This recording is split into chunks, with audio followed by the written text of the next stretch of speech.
बातमी आहे धुळ्यातली। पिंपळनेर शहरामध्ये पहिल्याच पावसात मोठे दाणादाण उडालेली आहे। शहरातील नव्याने तयार केलेल्या रस्त्यांचं नियोजन शून्य काम आणि प्रशासकीय दिरंगाईमुळे अनेक दुकानांमध्ये गुडघाभर पाणी साचलेलं आहे।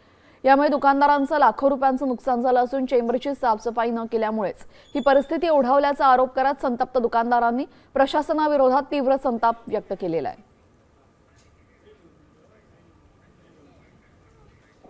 हे रस्त्याचं अर्धपूर्ण काम सोडल्यामुळे सर्व पाणी पहिल्या पावसातच गुडघ्या इतकं पाणी शिरलं आहे दुकानात। फर्निचरचं नुकसान झालं आहे। त्यांनी रस्ता बनवताना पाईप पण टाकलेला नाही आहे। रस्ता बनवल्यानंतर त्यांनी सांगितलं की पाईप टाकायचं बाकी आहे बुवा असं। छोटे छोटे पाईप होते, तो पाईप टाकला आणि रस्ता बनवून टाकलेला आहे सर्व।